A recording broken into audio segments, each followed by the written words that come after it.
अभिमानियों के अंदर अभिमान भरा है, कैसे रुक पाए। अब चले हैं धनुष तोड़ने, कैसे परिकर बांधी उठे अकुलाई। इतनी हड़बड़ाहट में उठे, किसी ने कहा इतनी जल्दी क्यों जा रहे हो। कहने लगे अरे हमसे पहले कोई तोड़ गया तो। दौड़ करके गए हैं धनुष के पास, लेकिन धनुष टस से मस नहीं हुआ। अच्छा, एक राजा धनुष तोड़ने जाता ना, अपने भगवान को मनाते, हे भगवान ये धनुष हमसे टूट जाए, तो पीछे से 9,999 राजा कहते, हे भगवान इससे धनुष मत तोड़वाना। अब भगवान एक की सुनेंगे कि 9,999 की। वो राजा जब धनुष नहीं तोड़ पाता, हार के वापस आता, तो वो जब बैठ जाता और जो दूसरा राजा जाता वो हंसी उड़ाते जाता, बस तोड़ लिया, हो गया, बल दिखा लिया। तो हारा हुआ राजा कहता तुम जाओ, तब तुम्हें भी पता चलेगा। और जब दूसरा राजा धनुष तोड़ने जाता ना, तो जो हार के आके बैठा होता था वो भी उन्हीं 99 में शामिल हो जाता और कहता भगवान हमसे तो नहीं टूटा, इससे भी टूटना नहीं चाहिए। प्रत्येक राजा ने शक्ति की आजमाइश की, पर किसी से धनुष टस से मस नहीं हुआ। अंततः गोस्वामी जी कहते हैं राजाओं ने कहा ऐसा करते हैं, अब एक साथ धनुष तोड़ने चलते हैं। 10,000 राजा खड़े हुए। एक राजा ने कहा एक बात बताओ, यदि धनुष टूट गया तो कन्या एक है, हम 10,000 हैं, विवाह किससे होगा। राजा ने कहा देखो धनुष टूट जाएगा, उसके बाद हम अपनी अपनी तलवारें निकालेंगे, युद्ध होगा, और आखिरी में जिसका एक सर बचेगा उसी सर में कन्या जयमाला। जिसने पहले से ही तय कर लिया हो कि बाद में मार काट करनी है, वो कितने एकत्रित हुए होंगे ये तो आप समझ लीजिए। गोस्वामी जी कहते हैं भूप सहसे दसे कहीं बारा, लगे उठावन टरई नटारा। सहसे दसे नहीं बारा, लगे उठावन टरई नटारा।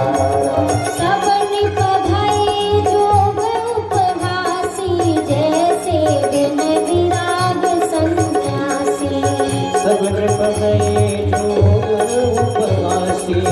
जैसे बिन विराग सन्यासी। सब राजा खड़े हुए। जब 10,000 राजा खड़े हुए, अब जनक जी से नहीं रहा गया। जनक जी ने कहा दीप दीप के भूपति नाना, आए सुनी हम जो पर उठाना। आप मेरी प्रतिज्ञा को सुन सुन के आए हो, पर कितने आश्चर्य की बात है, आप इतने सारे राजाओं में से कोई एक भी राजा ऐसा नहीं निकला जो इस धनुष को उठाना तो दूर, उसकी जगह से हिला तक सके। यदि मुझे पता होता तो मैं अपनी बेटी के जीवन को ऐसे दांव पर नहीं लगाता। यदि प्रण छोड़ूंगा तो पूर्वजों के यश का नाश होगा, यदि प्रण पर अटल रहूंगा तो मेरी बेटी आजीवन कुंवारी रह जाएगी। आज मैं यह समझ गया। अगर मैं जानता ना कि ये धरती वीरों से खाली हो चुकी है, तो मैं ऐसी प्रतिज्ञा करके अपनी जग हसाई कभी ना कराता। जैसे भैया लक्ष्मण ने सुना वीर विहीन मही मैं जानी, धरती वीरों से खाली हो गई है, इतना सुनते ही भैया लक्ष्मण तो रोष में आ गए। जनक जी ने दोबारा कहा कि यह जो धरती का गोल पिंड है ये वीरों से खाली हो गया है, अब कोई भी राजा खुद को वीर मत कहना, अपने आप को कोई बलशाली मत कहना। इतना सुनते ही अब लक्ष्मण जी से नहीं रहा गया, अपने सिंहासन से खड़े हो गए, राम जी की ओर देखा, प्रणाम किया, और आज जनक जी की ओर देखकर भैया लक्ष्मण पहली बार राम जी से आदेश लिए बिना कुछ बोल रहे हैं। भैया लक्ष्मण ने आज जनक जी जैसे महान ज्ञानी को क्या कहा, ना जनक जी ना महाराज जनक, आज जनक जी की ओर भैया लक्ष्मण ने देखते हुए कहा अरे कहीं जनक जैसे अनुचित बानी, जनक जैसे अनुचित बानी। हाँ विद्यमान रघुकुल मन जानी, विद्यमान रघुकुल मन जानी। सुनहु भानुकुल पंकज भानु, सुनहु भानुकुल पंकज भानु।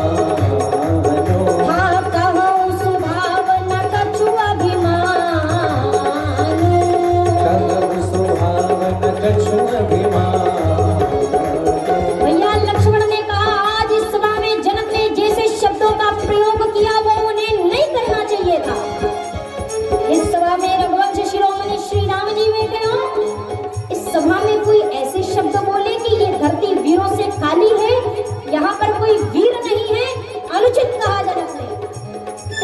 और भैया यदि कोई ये समझता हो कि लक्ष्मण अभिमान में भरकर बोल रहा है तो मैं उसको कह दूं, मैं अभिमान से नहीं, मैं अपने स्वभाव से बोल रहा हूं। इस धनुष की चर्चा हो रही है, मुझे एक बार आदेश देकर देखिए भैया। जिस धनुष को कोई हिला नहीं पाया और जनक जी जिसकी वजह से ये कहते हैं कि वीर विहीन मही में जानी, मुझे आदेश देकर देखिए। अरे जो तुम्हारे अनुशासन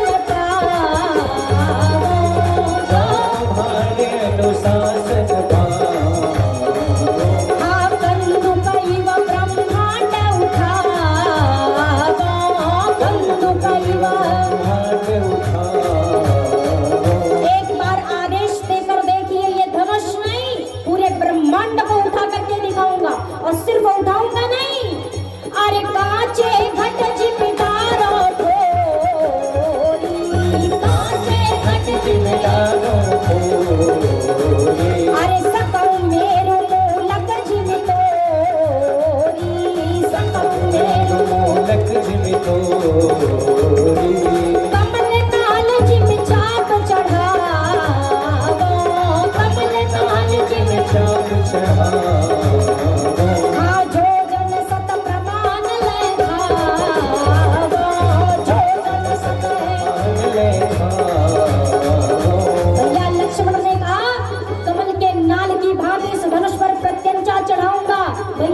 मेरा स्वभाव है, मैं आपका अपमान नहीं सह सकता हूँ। मेरा स्वभाव तो ऐसा है, अपमान ना मुझे गंवारा है कृपा गुरु के चरणों की, बल और प्रताप तुम्हारा है। अभिमान त्याग कर कहता हूँ, आदेश तुम्हारा गाँव में तो धर्मा की क्या है विसात, सारा ब्रह्मांड उठाऊं मैं मेरे कच्चे घड़े समानों से, कब्र में तोड़ फाड़ डालूं या गाजर मूली की नाई चुटकी में तोड़ ताड़ डालूं, जल को थल को जल कर दूं, लाऊं उतार कर तारों को सुरमे की तरह पीस डालूं, पृथ्वी को और पहाड़ों को। फिर धनुष पुराना घिसा पिटा, यह आता किस गिनती में है, फिर धनुष पुराना घिसा पिटा, ये आता किस गिनती में है, सैकड़ों कोस तक ले दौड़ूं, इतना तो बल उंगली में है। सच्चे योद्धा सच्चे क्षत्रिय अपमान नहीं सह सकते हैं, और जिनको सुनने की ताव नहीं वो चुप कैसे रह सकते हैं। रघुवीर राम जी के होते अनुचित वाणी कह डाली है, ये शब्द हृदय में चुभता है, पृथ्वी वीरों से खाली है। तोड़ो छत्रक दंड जिमे तब प्रताप बलनाथ, और जो न करो प्रभु पद शपथ, पुनि न धरो धनुहाद, पुनि न धरो धनुहाद, नाथ या ही प्रबलो को, और उलट गए ब्रह्मांड निमिष यदि मैं को सब राजन को उच्चार करो, नाहि न मुख मोरो, सब राजन को उच्चार करो, नाहि न मुख मोरो, और चरण कमल उड़लाय नाथ पल महधनु तोड़ो, चरण कमल उड़लाय नाथ पल महधनु तोड़ो। भैया लक्ष्मण ने सिर्फ बोला है, और बोलने का प्रभाव ऐसा धरती कांप उठी, और वो स्वामी जी को लिखना पड़ा। अरे लखन सकोप वचन जब बोले, वचन जब बोले, और जगमगान महिती गज बोले, जगमगान महिती गज बोले।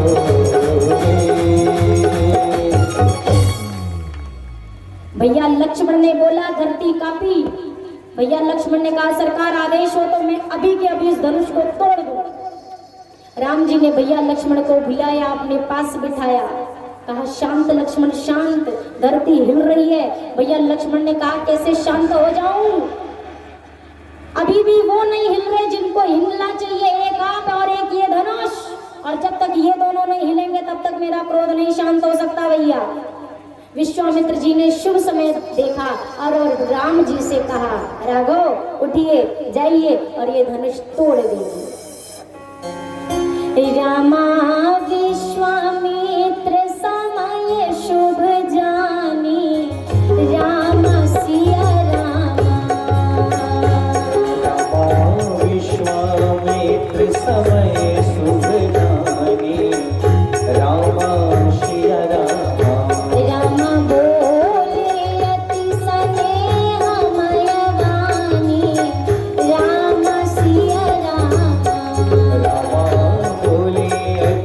स्नेह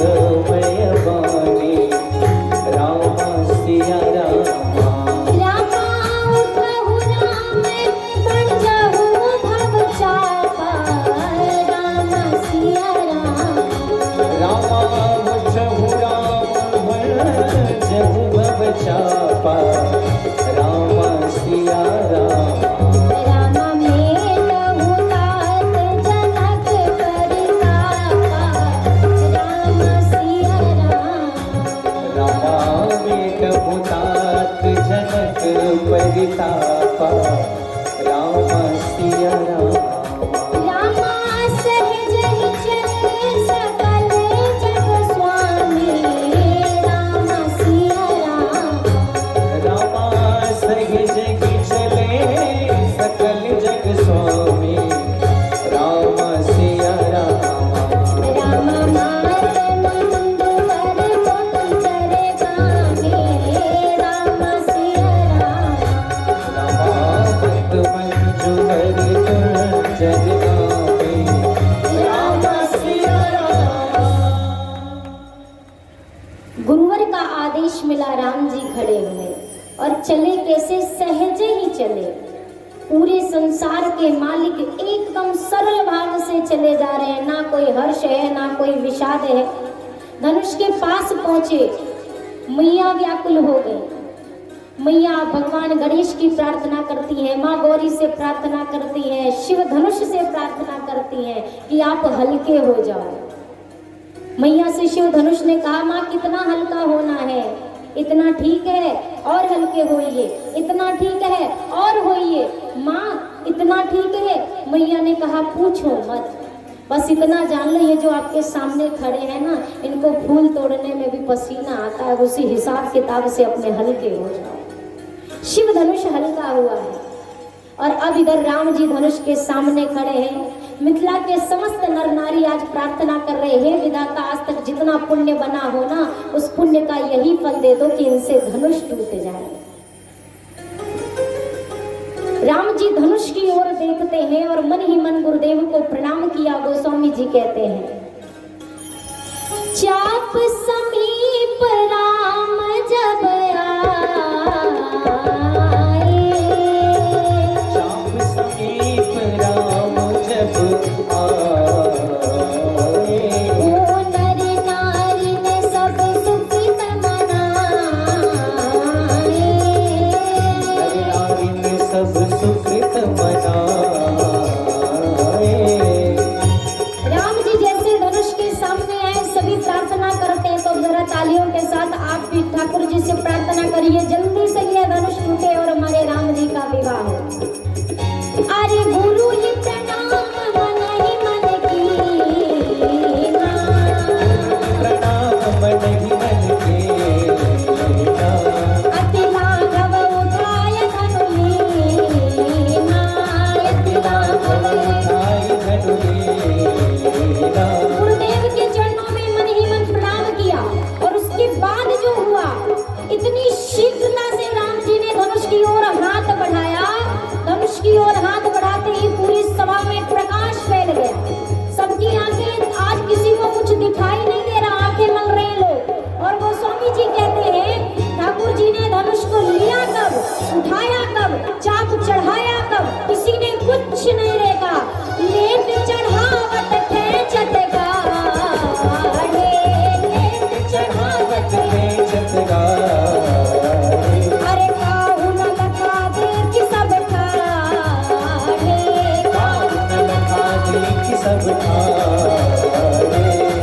लेते हुए, उठाते हुए, चाप चढ़ाते हुए किसी ने नहीं देखा। बस एक भयंकर आवाज हुई और आवाज के साथ जब लोगों ने नेत्र खोले तो एक चीज दिखाई दी। क्या? धनुष दो भाग में टूटा हुआ धरती पर पड़ा है। और गोस्वामी जी ने कहा, अरे तेहि छन राम हाथ धनु दो, भरे भुवन धुनि घोर कठोरा, भरे भुवन धुनि घोर कठोरा। शिव धनुष टूटा और धनुष के टूटते ही आज पूरी सभा में जय जयकार उठी। बोलिए सिया